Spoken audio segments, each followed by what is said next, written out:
I just think this would be really bad for anyone in Inola. I have a lot of friends who are only 1 mile away from this smelter. We'll actually probably have to move somewhere else, and that'll be really hard. I also have 6 younger siblings, and I just don't want any of this for them. I believe that if the smelter goes in, all our animals will die. Anything we're growing will die. We'll probably all get really sick.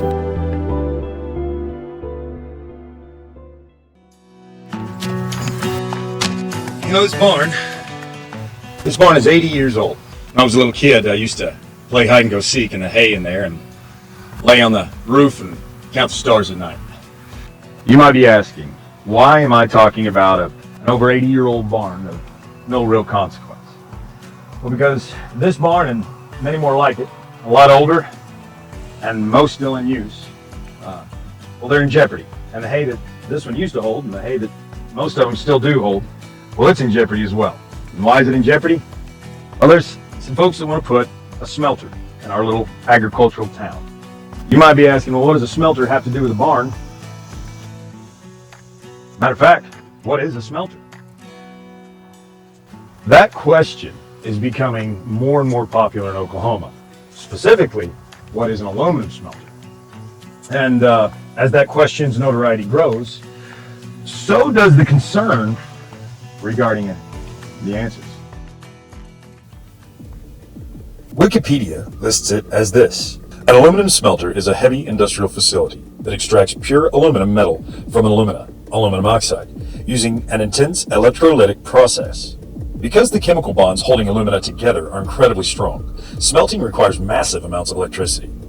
Facilities are often located near large, affordable power sources, such as hydroelectric dams. Historically, these were extremely toxic. The separation requires massive amounts of energy. For one plant, it requires more than the city of Boston. For this, many massive coal-burning plants had to be built to provide enough energy for these smelters. Then, there's the emissions the smelting process puts out from the plant itself, from hazardous levels of fluoride and actual aluminum dust to other types of particulates. You also have the pollution of the water source that is used in the smelting process. Massive amounts, more than a data center. And we can't forget the waste. The waste is so hazardous, it has to be put into a specialized hazardous landfill or chemically processed. The plants are more energy efficient. So what effect does the proposed emission levels from the production have on agriculture? What does the impact really look like? We're told that this newly proposed smelter is much cleaner than its predecessors. Okay, then how? We asked some locals and some experts to dig into it a little bit further for some real-world data. My name's Carl Day. Everything you see behind you has been in my family for 100 years. I make my living grazing cattle on grass. If the grass is toxic, I'm out of business. What I've learned about the new technology of this smelter, it all has to do with how much energy it takes to make a ton of aluminum.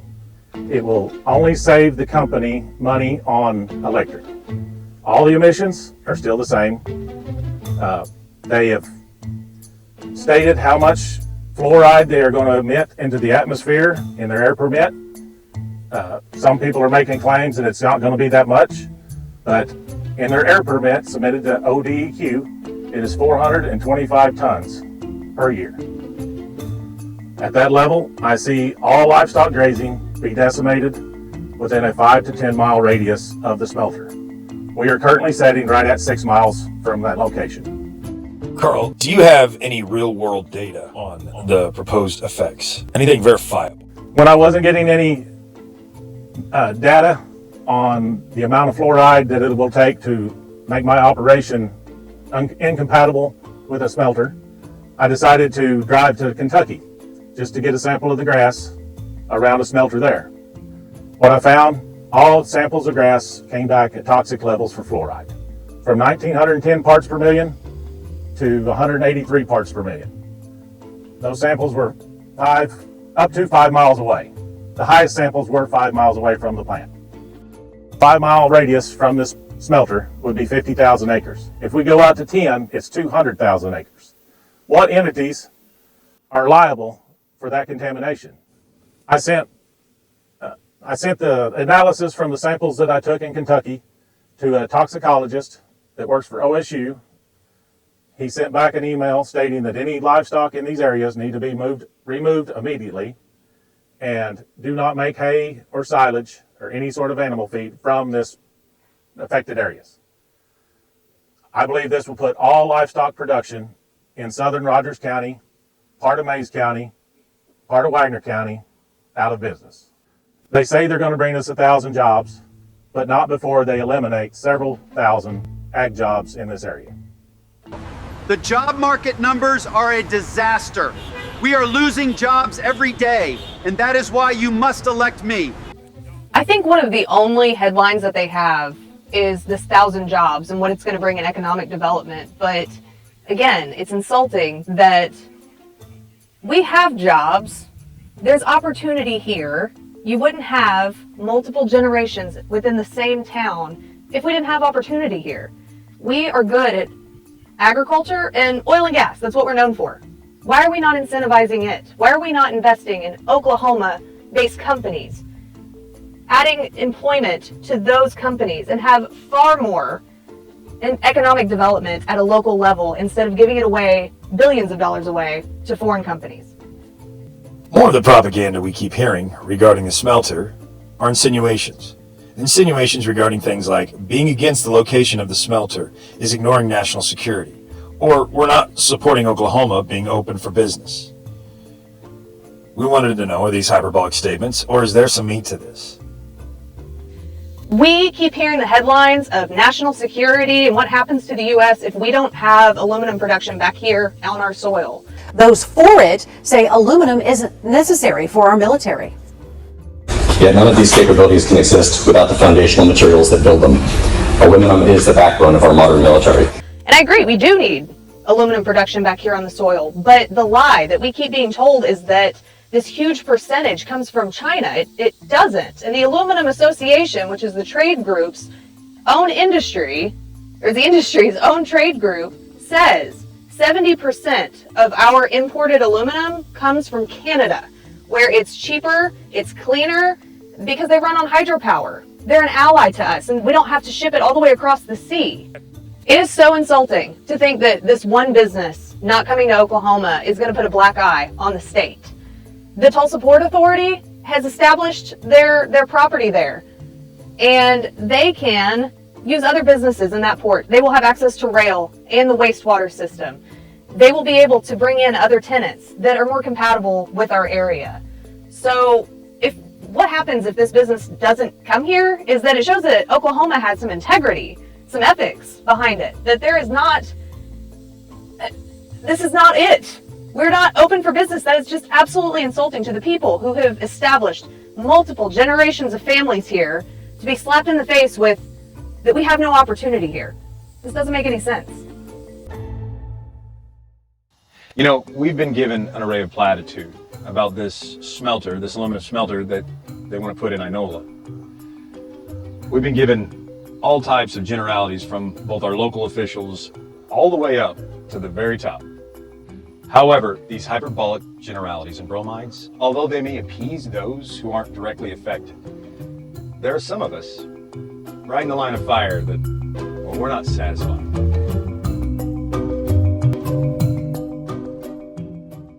I've been an active environmental scientist in Oklahoma for 50 years, and I was attending the Earth Day event at the state capitol and learned about the StopTheInolaSmelter.com and the members of that team. And based on what they told me, I immediately recognized this smelter as being one of the most significant air pollution impacts and related impacts to the Oklahoma environment in my 50-year career.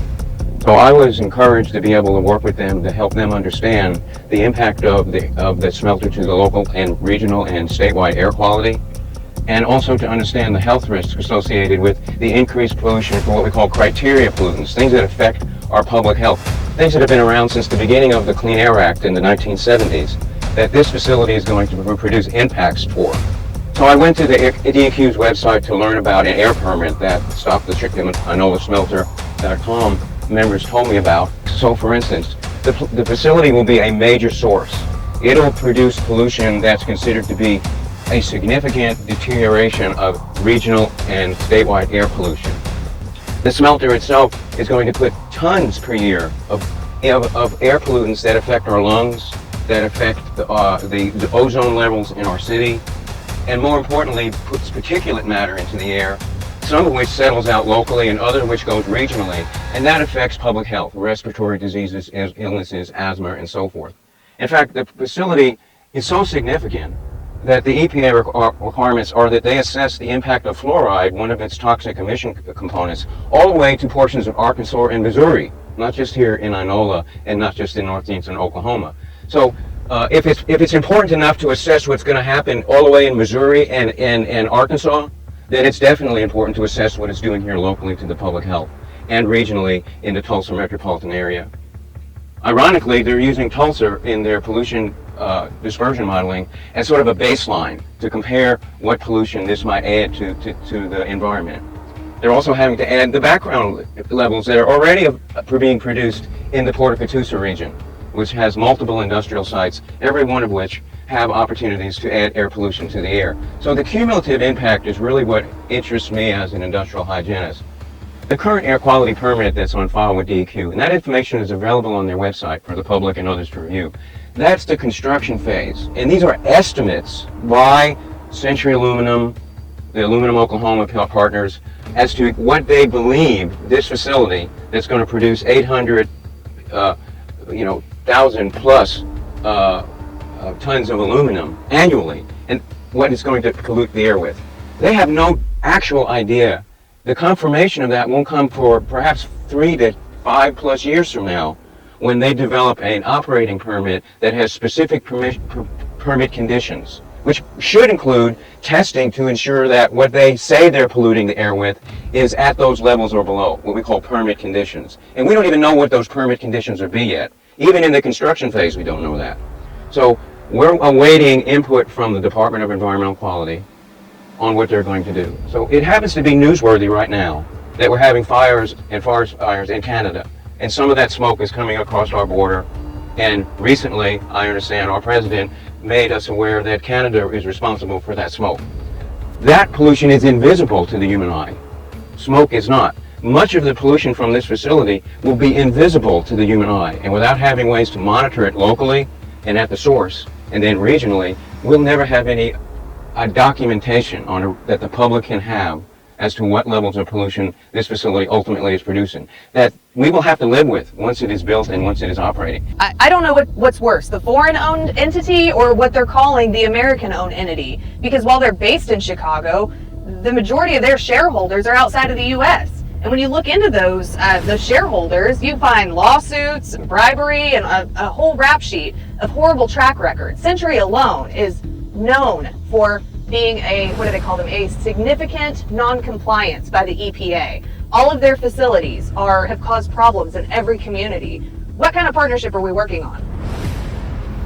Whenever we look at the foreign ownership side of this, we have no control, no real control of what it is that they're bringing as far as the special technology. In any other country, they're getting better facilities than we are. They're cleaner because they have stricter regulations. To believe that they're going to do what they say they're going to do and to accept that at face value is just absolute intellectual laziness, and we can do better than that. We wanted to know what the locals thought. People who have invested their sweat, blood, and tears into the very soil that the smelter wants to potentially compromise. We wanted to know what people who have moved here recently for a slower way of life, a more agrarian type of existence, we wanted to know what they thought, what they felt. How will it impact them? We wanted to know what the farmers and ranchers said. So we asked some folks. Hello, I'm Tyler Holland. This is my wife, Sarah. I'm a 100% disabled veteran of foreign war. And I'm also a Inola Public School alumni. And we were recently married and made a lot of sacrifices to be able to purchase the 10 acres that we hope to live on.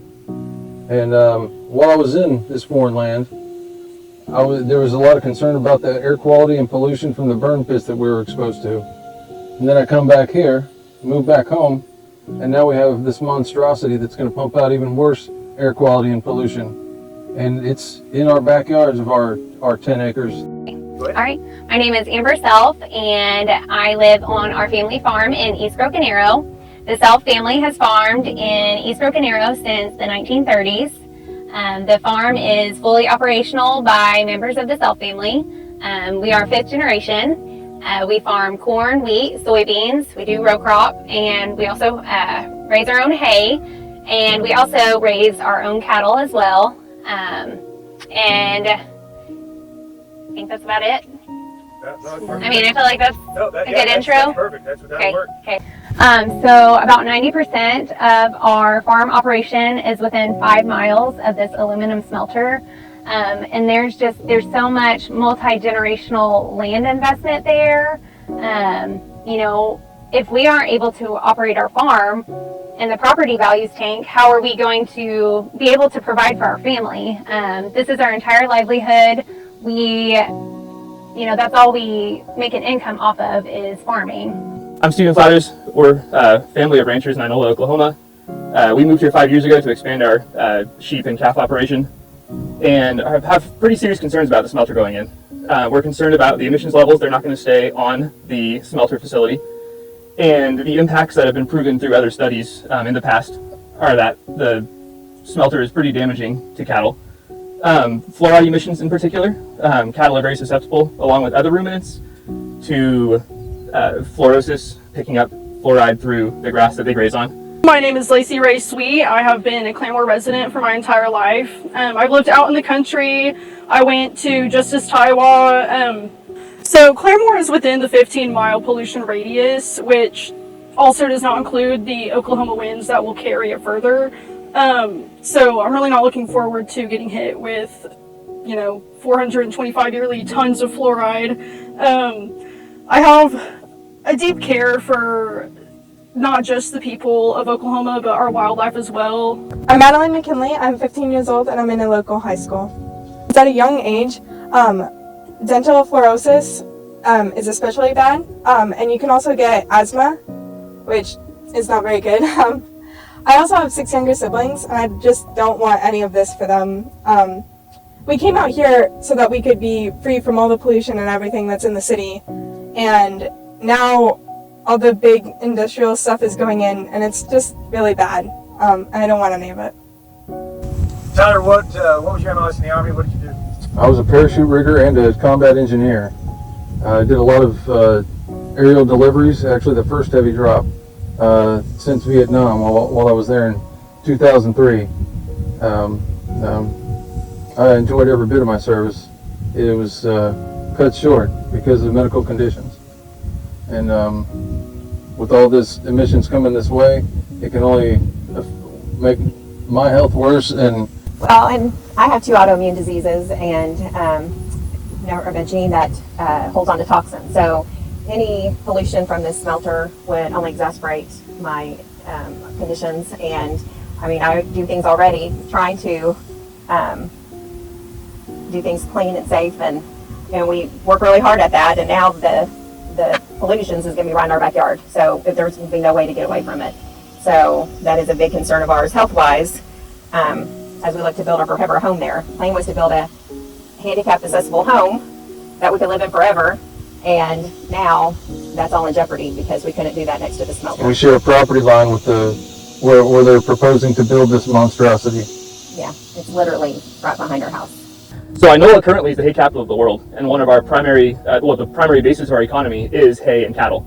And with this industrial development going in and the smelter being built, that's going to ultimately change the entire existence of the town of Inola and shift from more agrarian pastoral lifestyle into something industrial, dirtier, grittier, and really the entire feeling of the town will change. And citizens who are here have been here for tens of years, hundreds of years, raising cattle on ranches and producing hay for export to surrounding states will no longer be able to do that. So if the smelter is built, studies throughout history have shown that the fluoride levels in the forage around aluminum smelters is elevated to the point where cattle aren't able to graze or live. So if that ends up happening here, like it has at nearly every other smelter, we'll have to move our operation elsewhere, and property values in Inola have plummeted since the smelter has been announced. And I do have concerns that we won't be able to relocate our ranch. And the main reason we run the ranch is to raise cattle. And if we can't do that, why are we here? America, we are built on our small towns, and it's really sad to see big industries try to come in and just diminish what we have. Yeah, they're trying to come here, they're trying to change our way of life, a life that they've never lived before. Even our governor, he's talked about our farms and ranches and how they feed America, and that's what you'll find in our small rural towns is farms and ranches. So. Perfect. Okay. So with this aluminum smelter, the biggest concern is, especially with our row crop operation, with the amount of hydrogen fluoride that's going into the air, there's concerns of leaf burn on our crops. There is the concern of, lower yielding crops is another concern. And then the big concern with the cattle operation is that, if this much fluoride is emitted into the air and going on the hay, going on the grasses everywhere in the area, then the cattle are going to ingest the hay, and then, it can cause skeletal fluorosis, it can cause lower growth weight. And so, these are just things that don't sound good on the farm and cattle side of this aluminum smelter. I keep bees on my land. I'm the beekeeper for the family, and bees are really sensitive to this. This could be really bad for them. I've put a lot of time into those bees, and I don't want to see them destroyed or any of our other stuff.